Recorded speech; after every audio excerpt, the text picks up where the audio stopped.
Hola a todos. En este video que empezará a continuación hablaremos sobre la medición del terreno para una malla puesta a tierra en alta tensión. Como sabemos, para la medición del terreno hay varios métodos. Uno de los más usados es el método de Wegner, y para nuestro estudio lo utilizaremos.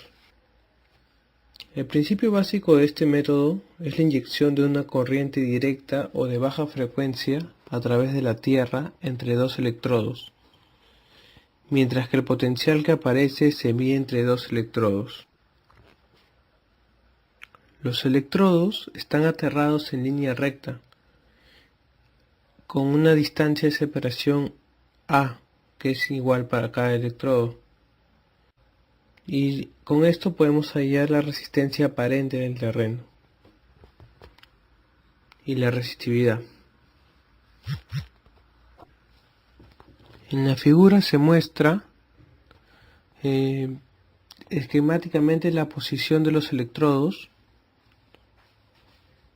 y la distancia de separación. Y ahora, para hallar la resistividad del terreno se utiliza una fórmula, la cual se ve en la pantalla. Ahí especifica que A es la distancia entre electrodos en metros, R la lectura del telurómetro, B la profundidad enterrada de cada electrodo. Ahora estamos pasando a observar las imágenes en las cuales hemos usado el equipo de medición. Con estos datos pasaremos a ponerlos en el programa ASPIT y así poder tener un buen diseño para la malla tierra. Algunos de los criterios geométricos que tenemos que tener en cuenta es que tenemos que rodear la estación con un conductor a lo largo de todo el perímetro. Este perímetro tiene que ser entre 1 metro a 1,5 metros, abarcando un área lo suficientemente grande como para tener una resistencia adecuada. Esto más que todo es para disminuir el gradiente de potencial en el acceso de la instalación.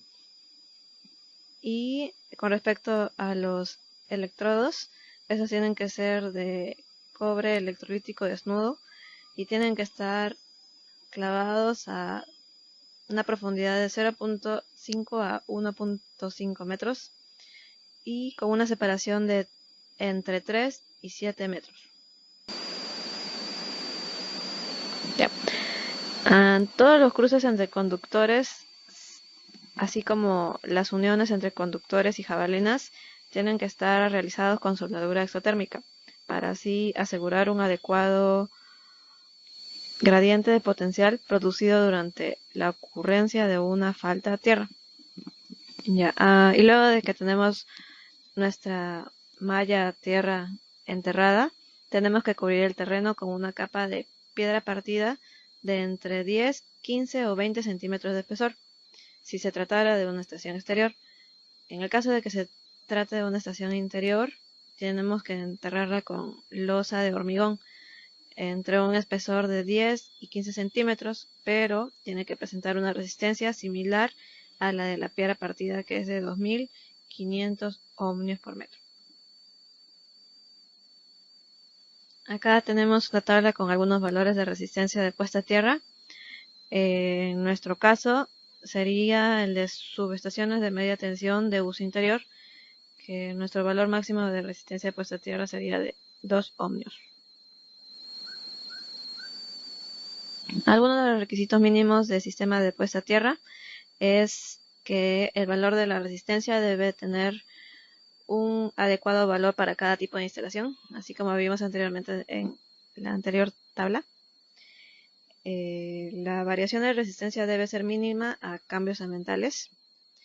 La vida útil en los sistemas de puesta a tierra tiene que ser mayor a 20 años, tiene que ser resistente a la corrosión, tiene que tener el mínimo costo posible, pero debe cumplir los requerimientos de las normas y especificaciones para dar seguridad a los que la maniobran, y tiene que tener un mantenimiento periódico. A continuación presentamos un diagrama sobre el método de norma IEEE 80. El primer paso es determinar el área de aterrizamiento y modelado del suelo. El segundo paso es el dimensionado de conductor de la malla. Tercer paso, la determinación de tensión de toque y de paso admisible. El cuarto paso es el diseño preliminar de la malla tierra. El quinto paso es calcular la resistencia de la malla. Sexto paso, determinar la corriente por la malla. El séptimo paso, tenemos que hacer una comparación del producto de la corriente de la malla por la resistencia de la malla. Si fuese menor a la tensión de toque, podemos concluir y proceder al diseño de los detalles constructivos de la malla. En caso contrario, tendríamos que seguir al paso 8, que es el cálculo de la tensión de mesh y de paso. Bien, volvemos a hacer una comparación entre la tensión de mesh y la tensión de toque. Si es que es menor a esta, tenemos que comparar ahora la tensión de paso con la tensión dada. Si es que se cumple, entonces finalizamos y procedemos de nuevo al diseño de detalles constructivos de la malla. Y en caso contrario, tendríamos que modificar el diseño de la malla y volver a los pasos 5, 6 y 7. Ahora tenemos la norma IEEE 1100, sección 3.3.1. Esta norma nos dice que hay 3 requisitos importantes para nuestra puesta a tierra. El primer requisito es que tenemos que proporcionar un camino de baja impedancia para el retorno de las corrientes de falla. Esto es para que el sistema de protección opere rápidamente. Y el mantenimiento de una baja diferencia de potencial entre las partes metálicas expuestas, para que así no haya ninguna fuga y que no haya ningún peligro para el personal de maniobra. Y el control de sobretensión. Gracias. Buenos días con todos, mi nombre es Alonso Auya y voy a exponer algunas cuestiones teóricas y algunos cuadros que hemos podido medir en nuestra experiencia. Medición del terreno. Para realizar un sistema de puesta a tierra se necesita un estudio del terreno. Para este estudio hay varios métodos, como por ejemplo el método de Wenner y de Schulenberger. En esta experiencia hemos usado el método de Wenner porque nos parece más fácil. El método de Wenner. El principio básico de este método es meter una corriente directa o de baja frecuencia a través de la tierra entre electrodos y así poder hacer las mediciones de voltaje y potencia que se miden entre esos electrodos con nuestro telurómetro. Esos electrodos están separados y están en línea recta, como se puede observar en el gráfico. Tiene que haber una separación que tiene que ser igual y tiene que haber una profundidad donde deben estar clavados los electrodos. Y estas medidas de voltaje e intensidad, como dije antes, lo mide el telurómetro. Así que, siguiente diapositiva. Como hemos visto en la figura, hemos visto la disposición de los electrodos, en donde la corriente que se inyecta a través de los electrodos exteriores y el potencial se mide a través de los electrodos interiores. La resistividad aparente está dada por la siguiente expresión, que es una fórmula un poco larga, pero podemos distinguir las siguientes variables, donde esta es la resistividad promedio a la profundidad A y se mide en ohm por metro. A es la distancia entre los electrodos en metros. B es la profundidad de enterrado de los electrodos en metros también. Y R es la lectura del terrómetro en ohms. Bueno, luego de ese marco teórico, hemos pasado a hacer la medición en el terreno. Fuimos a la facultad antigua de la FIE y con nuestro equipo y medimos una puesta a tierra. Aquí hay algunas fotos de los datos que hemos tomado. La elección del conductor. Usualmente de cobre o aluminio, el conductor que vamos a usar, porque el cobre es menos propenso a la corrosión, a pesar de que es el más caro.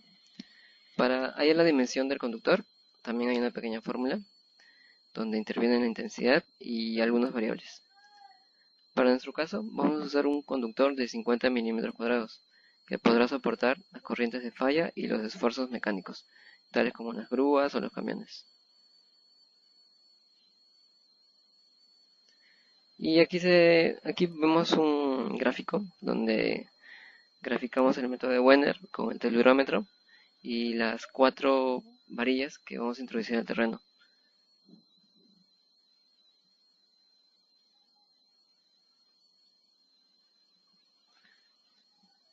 Aquí estamos en la facultad antigua haciendo las mediciones y después de todas las mediciones hemos podido sacar una tabla con los valores que hemos medido. Y vemos que a diferentes distancias hemos conseguido diferentes resistencias y hemos sacado un promedio de las resistencias. Por ejemplo, a una distancia de 1 metro hay una resistencia promedio del suelo de 11.08 ohms. Y así va variando la resistencia y también hemos calculado con una fórmula la resistividad del terreno. Con todos estos datos podemos hacer una gráfica de la resistencia y una gráfica de la resistividad, que la tenemos aquí. Este es el cuadro de resistencia versus distancia.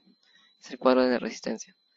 Vemos que mientras más distancia hay, menos resistencia tiene el terreno.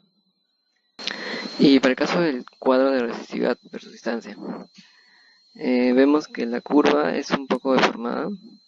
Vemos que a una distancia de 6 metros hemos obtenido la máxima resistividad, que ha sido alrededor de 250 de resistividad.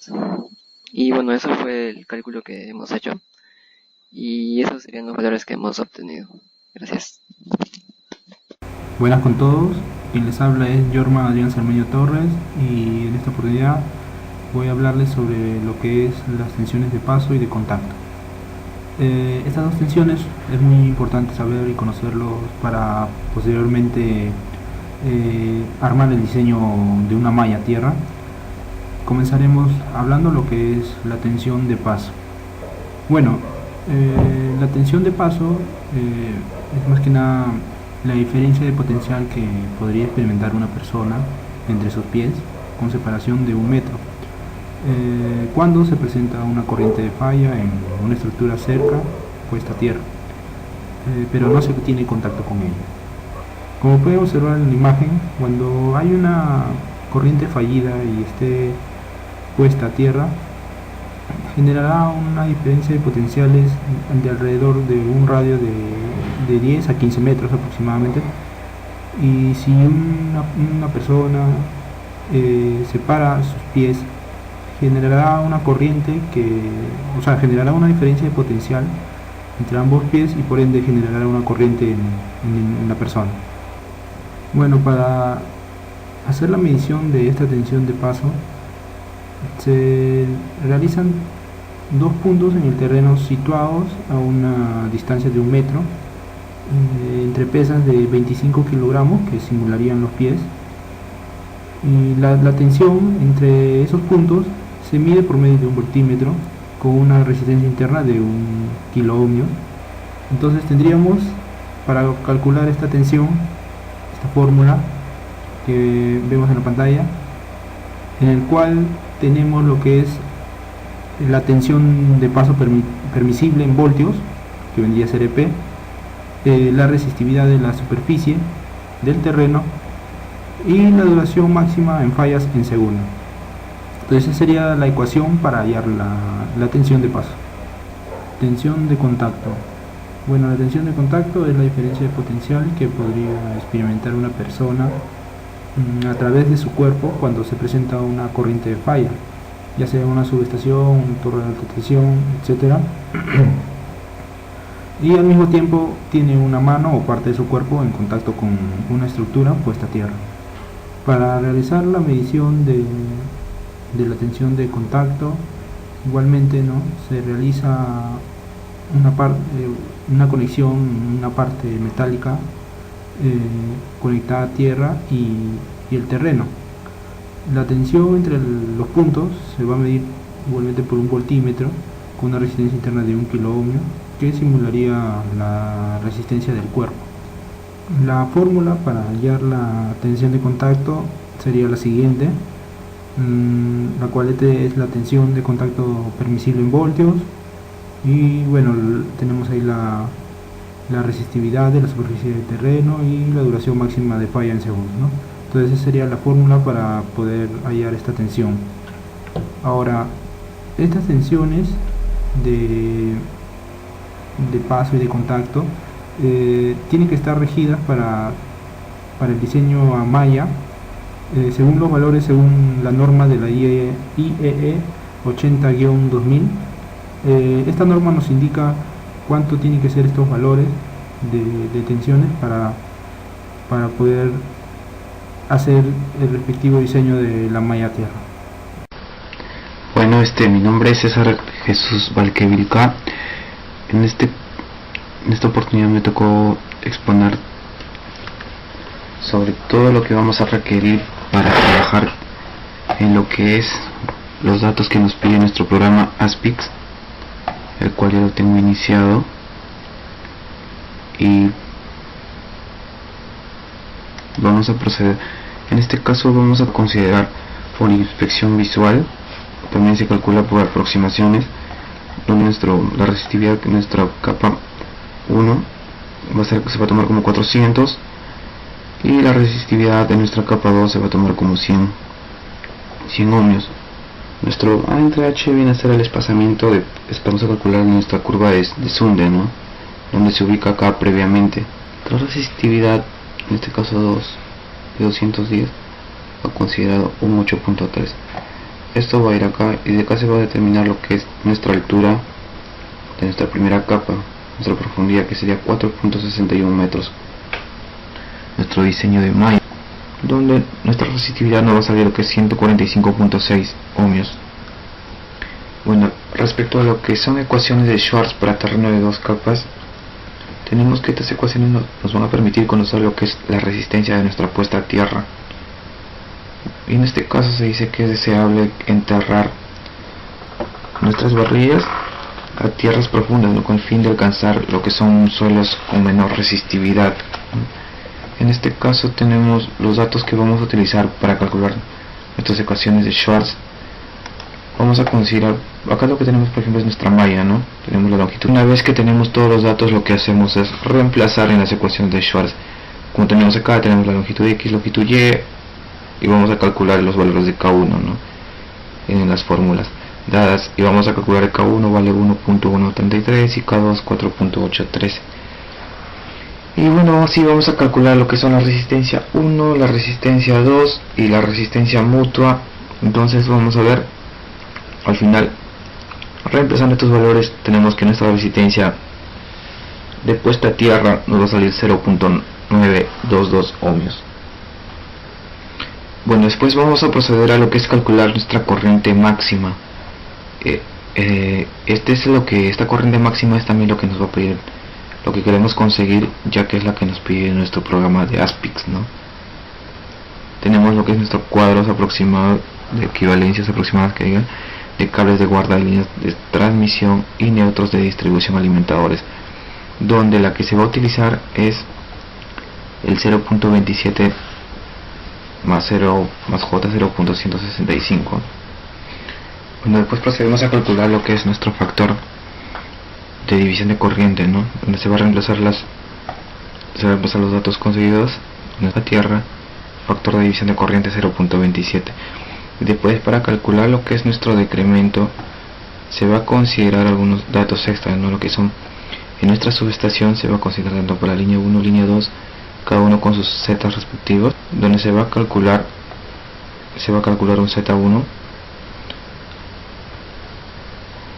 donde vamos a reemplazar que va a ser igual a 3 veces tensión 1, donde vamos a reemplazar lo que tenemos los datos de nuestra subestación entre el Z1 que es calculado y en nuestro Z sub 0, donde esto nos va a permitir calcular nuestra corriente de falla, que nos va a salir 5174.5 amperios. Aquí se va a considerar el 36.98 entre lo que sería nuestro 10.675, la suma total de las impedancias, y lo que nos va a salir 3.465. Bueno, una vez calculado nuestro X entre R, que sería 3.465, vamos a calcular lo que es nuestro T sub A, ¿no? Que va a ser nuestra constante de tiempo de la corriente DC, ¿no? Que se va a calcular de la siguiente forma, donde nos va a botar el siguiente resultado, que se va a reemplazar en lo que es en el factor de decremento. Bueno, este 0.5 viene a ser la duración de la falla en segundos, ¿no? Y reemplazando lo obtenido, nos va a dar que nuestro decremento va a ser 1.0046. Bueno, una vez que se tiene todos los datos, entonces reemplazando se va a tener que nuestra corriente máxima nos va a salir 1403.6 amperios. Bueno, una vez que tenemos, procederemos a insertar los datos en nuestro programa Aspix. Buenos días, profesor. Mi nombre es Kisfemano Hans. Yo voy a explicar acerca de este software, Aspix. Es un simulador de malla tierra. Bueno, este Aspix es un software para el diseño de malla de puesta a tierra, especialmente para subestaciones eléctricas, con base en los requerimientos de la norma IEEE 80. Calcula la resistencia de malla, así como las tensiones de toque y de paso, para diferentes disposiciones de cables y de electrodos verticales. Este programa te permite simular las mallas de puesta a tierra en terrenos con modelo de resistividad de 2 capas. Bueno, una vez en la interfaz, lo primero que tenemos que hacer es dibujar los conductores horizontales, ¿no? Vamos a ver donde los conductores horizontales, cada conductor horizontal se define por sus dos coordenadas, ¿no? X1 y X2, y sus coordenadas finales X2 e Y2. El parámetro H es la profundidad del enterramiento del conductor y R es el radio del conductor. Todas estas dimensiones están en metros, ¿no? Bueno, después de dibujar todos los conductores horizontales, pasamos a los rods, que vendrían a ser las varillas verticales. Cada varilla se define por sus coordenadas también X e Y. La longitud L, la profundidad de enterramiento del punto superior H y el radio R, ¿no?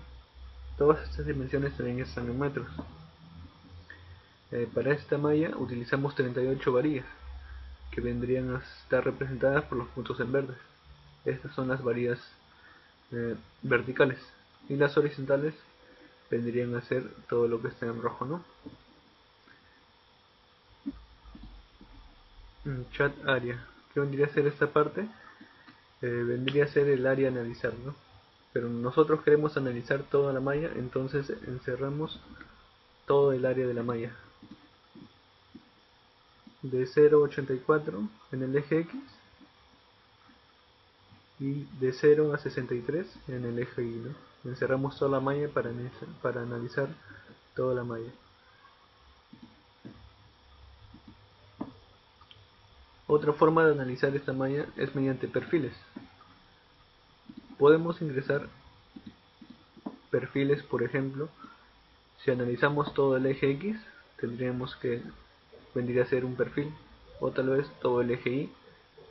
Esto se hace con el motivo de que en la malla existen puntos donde las tensiones de paso y de toque son mayores. Es por eso que hay veces que se usan los perfiles para poder analizar esta malla. Bueno, luego nos vamos a ajustes, donde nos piden estos siguientes parámetros, ¿no?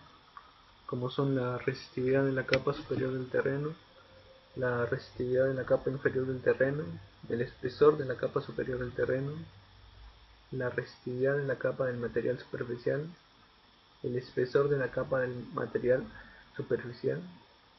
Nos pide también la duración de la falla, esto para el cálculo de las tensiones de toque y de paso, y también la máxima corriente a través de la malla, ¿no?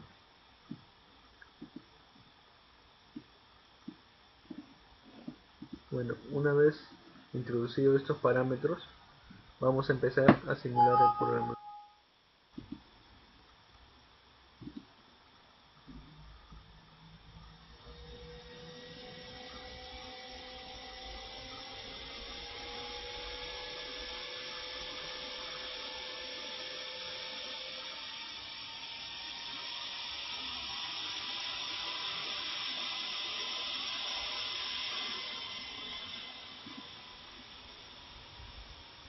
Bueno, esta es la vista horizontal, ¿no?, que estaba mostrando.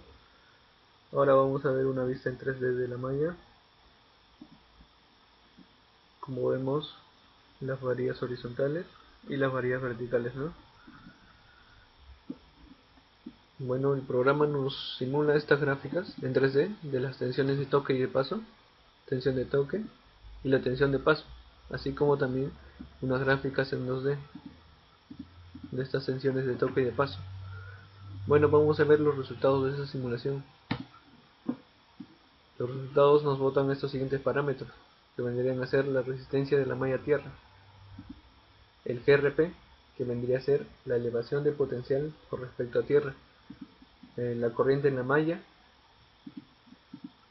el factor de división de la corriente de falla, así como las tensiones tolerables de paso y de toque para una persona de 70 y de 50 kilogramos.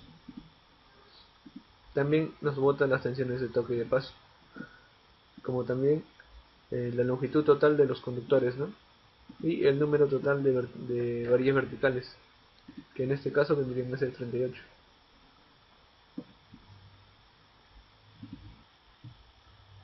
Nuestro trabajo y exposiciones fueron en base a este método, ¿no?, método de la norma IEEE 80, que nos dice que primero debemos determinar el área de aterramiento y modelado del suelo, luego el dimensionado de los conductores de la malla, la determinación de las tensiones de toque y de paso admisibles, que lo hicimos mediante cálculo matemático y mediante una simulación en el software Aspix, el diseño preliminar de la malla de tierra, el cálculo de la resistencia de la malla, la determinación de la corriente por la malla IDG.